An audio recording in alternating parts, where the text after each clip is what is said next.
Hello friends, तो कैसे हैं आप लोग। Welcome to our channel smart name TV. मैं हूं आपका दोस्त अदील और आज की इस वीडियो में बात करेंगे सृष्टि नाम के बारे में।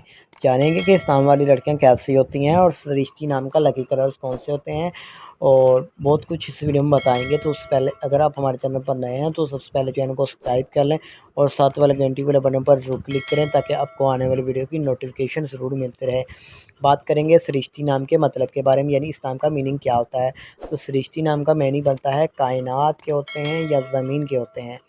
और अगर बात करें सरज़मीन, सृष्टि नाम के अगर तख्लीक़ ज़बान में बात करें तो सृष्टि एक हिंदी ज़बान का नाम होता है। सृष्टि जिन्स लड़की यानी लड़कियों के लिए हम इस नाम को रख सकते हैं। सृष्टि नाम का लकी नंबर 6 माना जाता है और सृष्टि नाम का धर्म हिंदू होता है। अगर बात करें सृष्टि नाम के हामी नंबर्स के बारे में, ये लकी तरीक़ें होती हैं इस नाम की 5 और 9 बनती हैं।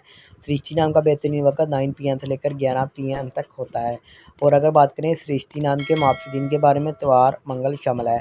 अगर बात करें कि सृष्टि नाम वाली लड़कियाँ कैसी होती हैं, तो आप हालात का मुकाबला करना चाहती हैं, चाहे जितने भी लोग आपके मुखालिफ हों, आप अपनी बात पर कायम रहना चाहते हैं। सृष्टि नाम के हाकम शहर में बलोटो भी शामिल होती है। और गाइस, अब बात कर ली जाए इंसान की मुआफ़िक दाँतों की, तो दाँतों में तांबा भी शामिल होता है। सृष्टि नाम के लकी कलर्स में बात करें तो सुरख, जिंगनमा, हल्का सब्ज़ रंग शामिल होता है। सृष्टि नाम के माफ़ी पत्रों में पोखराज, गर्दासना पत्थर, फिरोज़ी पत्थर शामिल होता है। अगर आपको वीडियो पसंद आई हो तो दोस्तों तक ज़रूर शेयर कीजिएगा, लाइक कीजिए।